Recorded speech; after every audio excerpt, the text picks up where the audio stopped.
Tell me what your life was like before you died. So I was in my 30s, and it seemed I had a very mainstream life before that, actually. And came to a time in my life where big changes were happening. My marriage split up. So I began soul searching, and in that soul searching phase, I became aware of my intuition, and also in that process, I became aware of past lives. I read Dr. Brian Weiss's book, Many Lives, Many Masters, and I thought everything clicked in, and I thought, it sounds so cliche, but I thought, oh, this is what I'm here to do. And from there, I became obsessed with making this happen. So I learned to do past lives. In fact, the lady who told me to read that book taught me, and I went on to train with Brian Weiss. And also people came for regression. They came, who even knows where all these people came from, but they came, and I documented every case from the beginning. So I've got a lot of them, and just took notice of what was happening in them, and it was healing things for them. It was very fascinating for me back in the day. But even before that, actually, before I started working with people, I had my own session. And that's the clincher for me, because I don't make stuff up or fool myself. And I was on the couch with the lady who taught me, having a session, and I could see these past lives in my mind, and they were moving almost like movies. And I felt like I was there. I felt like I knew what was going on in them. And most of all, they cleared the fears, or that they cleared the things that I asked to clear. And basically you're guided into a relaxed state. I don't even call it hypnosis, actually. It's just you're guided into a relaxed state, usually with guided visualization, so a meditative state. And what happens is the person starts to recall themselves at another time. So what happens is they usually will see it in their third eye. Not everyone sees, but most do. So they'll have feelings as well, as in if they find themselves as a small child, their body might start to feel really small. They're just lying on the couch, but it's all the senses are working, all the six senses and the physical senses. So they're usually seeing, feeling and knowing what's going on in there. And when it's facilitated, the facilitator's prompting for them to respond. You can always respond.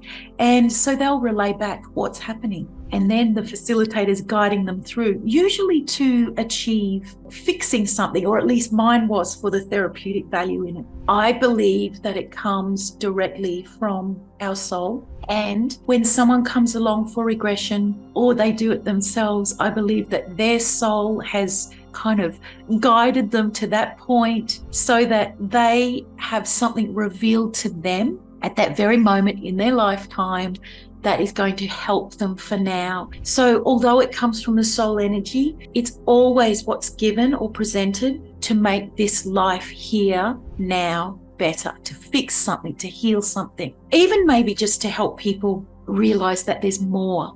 And we're not just here in life as a human, that our soul energy exists. So it has many facets of why it would come to help somebody. But yes, it comes directly from the soul. And I feel like that's why it's so effective. It's why it's so effective as a therapy, or even just for people to lose the fear of death and start to really embrace life and not worry so much about things that don't matter. Anyone can do it, because we're all born of our soul energy, and our soul prepared, or we agreed what we're doing here, so we can all do it. There's some colleagues of mine even that are not fans of doing it yourself, but in my whole 20 years, it's completely fine to do it yourself.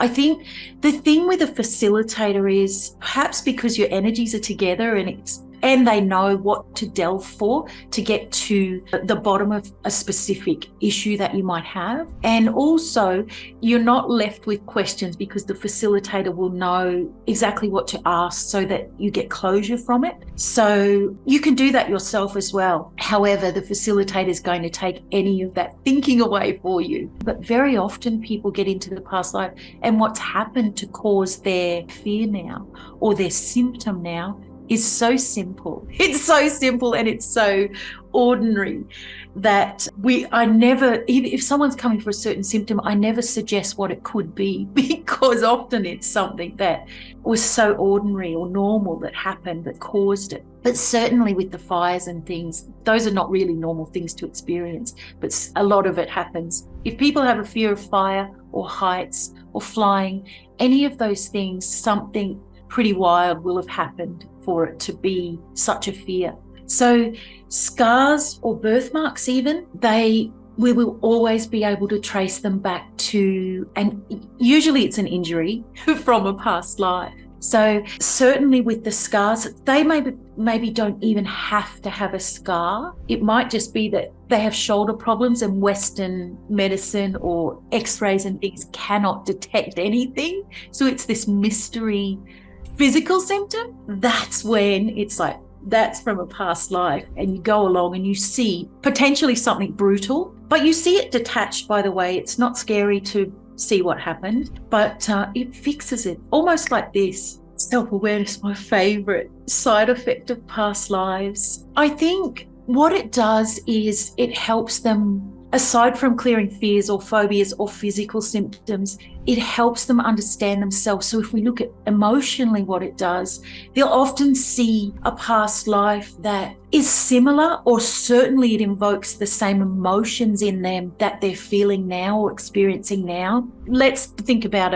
a relationship that's trouble for them, gives them trouble. So they'll find out what happened then, what the cause of it was, and somehow it really gives them this deep understanding.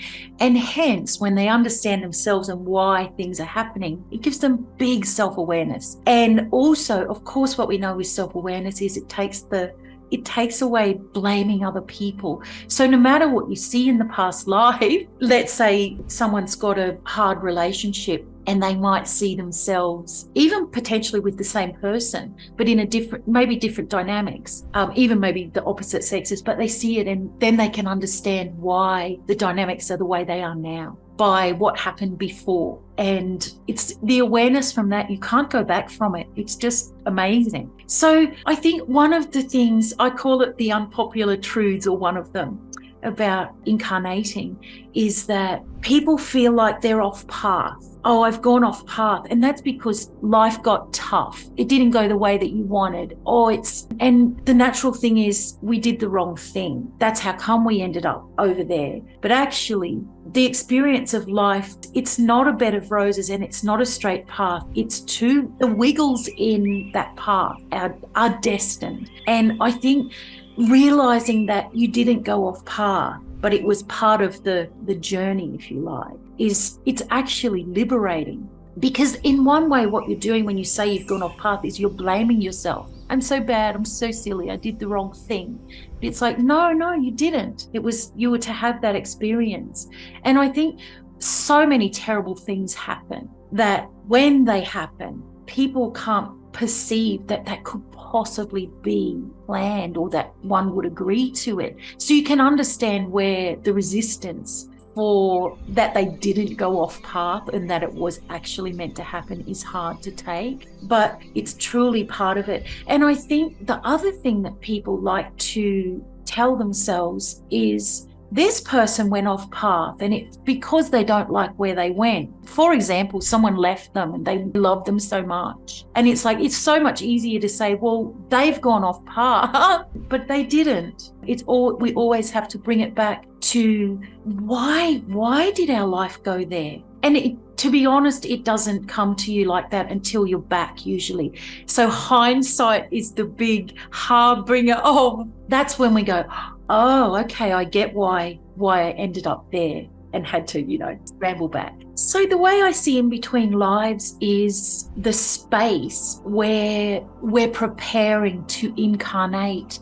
So when people describe it there's human elements to it because we're talking about choosing, but really beyond that space, we don't have a mind. So there is no choice. It's just this beautiful everything and nothing. But in the in-between space, there's some interaction. Sometimes you see it as human-like, and sometimes it's much more energetic, color, for example.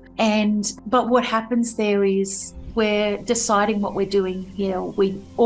when we go back, as now if we go back for a visit in between, we'll find out why we planned what we're doing now, why we have these circumstances, and what the purpose of them was. So all of the information for what we're doing here, what we've done before, and even what we'll be doing in the future is accessible there. So it's such a liberating and beautiful experience to get that information, because it surpasses anything that our mind could perceive. It gives us a different perception, and it's something you can't really explain without having the experience. Can't quite articulate it as it feels to be. Our life it has a blueprint, and you don't even have to go between actually to access the blueprint. There are ways that we can do that. In fact, it was one of the big bodies of work that I did from knowing that we have a blueprint and how to access it. So I made that part of my psychology. It's called a life map, but essentially you can, because it is predestined before we're born, of course we can access it. It's why psychics can see what's happening or read into us, read our aura and tell us about our attributes and our characteristics, these kinds of things. So when we access it, it makes our lives make sense. It makes us make sense. It makes us more comfortable with who we are. And even with our insecurities, everything is destined. Everything is blueprinted that we do here, that we experience. For me, living a fulfilled life is finding what resonates with you and working with that, not fighting yourself, and doing things that make you feel good. So whether touch, taste, sound, do those things. I feel like life is such a blessing to enjoy. The aspects of it that are good are really good. Do what it takes to make you happy or bring you joy, I suppose, because ultimately contentment's the ultimate space that we can be in most of the time. Be yourself. And realize that you don't know what that means until you are. But to be yourself is the most powerful thing, I believe, on the planet that we can do for ourselves. And it can take a lot to get to that stage. And part of my journey of self-awareness is coming back to being myself all the time. The collective that we are all part of, collective energy to experience emotion.